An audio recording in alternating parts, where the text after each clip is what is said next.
Coughing से ये spread नहीं होने वाला है।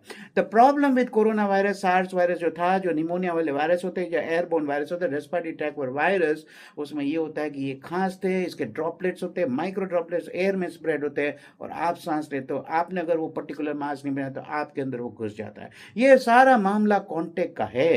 तो मान लो अभी तो हमारे यहाँ इंडिया में तो कोई केस नहीं है, मान लो कल को कोई केस आता है, तो फिर यही है कि अगर आपको फीवर आता है, अगर किसी को भी फीवर आ गया तो अपने आप को ट्रीट मत कीजिए। आमतौर पर हमारे यहाँ यही है कि भाई द प्रॉब्लम इज, इसका फीवर जो आएगा इसका डिफरेंशियल डायग्नोसिस, यानी इस तरह के कौन से मलेरिया हो गया, टाइफाइड हो गया, यही सब वायरल फीवर दूसरे जो होते हैं, डेंगू हो गए, सब एक ही टाइप के। डेंगू में भी तो आपको वॉमिटिंग होता है, डायरिया होता है और ब्लीडिंग होती है। तो ये सब वायरस है जो वो इंटरमिंगल सिम्टम्स होंगे। तो आपको जब फीवर आता है तो आप घर पे मत बैठिए, ये तुरंत कभी ना कभी कॉम्प्लिकेशन में चले जा सकते। डेंगू में कई बार हम घर में ट्रीट कर रहे हैं, हम लोग कॉन्फिडेंट हो गए, हम खुद ही ब्लड टेस्ट करवा लेते, ये करते, वैसा मत कीजिए।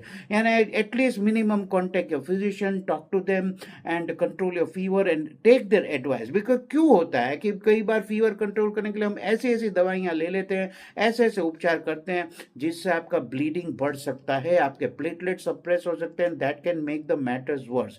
जब हमारा सब्जेक्ट नहीं है और जब ऐसा आउटब्रेक का वार्निंग आ रहा है, अभी कोई पैनिक की जरूरत नहीं है। मगर आजकल किसी को फीवर आता है, फॉरेन ट्रैवल की हिस्ट्री है, किसी के कॉन्टैक्ट की हिस्ट्री है, कोई फॉरेन से आया हो, अफ्रीका से आया हो, हमारे यहाँ ही जैसा है कि पिछले वीक से ही मैं 2 दिन से 2 बार मैंने ट्रीट किया। एक पेशेंट है, he has all the way travel from Kenya. So वो जो है केनिया के पेशेंट है, तो ऐसे पेशेंट्स हैं ना, तो अब ऐसे पेशेंट आएंगे तो we have to be utmost careful. तो कॉन्टैक्ट किससे कॉन्टैक्ट हुआ? सलाइवा से, ब्लड से, यूरिन से, इन सब जो है बॉडी फ्लूइड, यानी आपके बॉडी में अगर कोई कट है, यानी आपके बॉडी में कोई कट है, तो उसमें भी अगर वो फ्लूइड आ जाता है तो वहां से भी एंटर हो सकता है। ताजुब की बात है, मान लो आप क्योर हो गए, कोई इंसान क्योर हो जाता है, इबोला वायरस हो गया and he is cured of the disease, then also what is the matter is that the virus can persist for a longer time in his semen यानी जो वीर्य होता है, हमारे जो पुरुषों का जो वीर्य होता है, semen and the breast milk of the mother, it can still persist for long time. So you have to refrain from breastfeeding, you have to refrain from having sex with a partner, or I don't know if it can be done with protection or barrier contraceptives, but better to avoid. तो ये था update about the Ebola virus.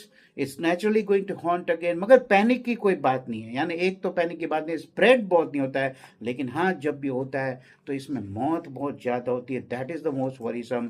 और अभी से ये हो गया है कि भाई ये है कि भाई चलो वापस वही दौर आ सकता है, मगर मुझे नहीं लगता वो दौर है। लेकिन WHO वगैरह भी थोड़े स्केप्टिकल हो गए, वो जल्दी से डिक्लेयर कर देते हैं, बहुत काफ़ी सारा डिक्लेयर, देखो हमने तो बता दिया, हमने तो बोला था, आपने केयर क्यों नहीं लिया? तो जब हमारे को पहले से ही पता चल गया है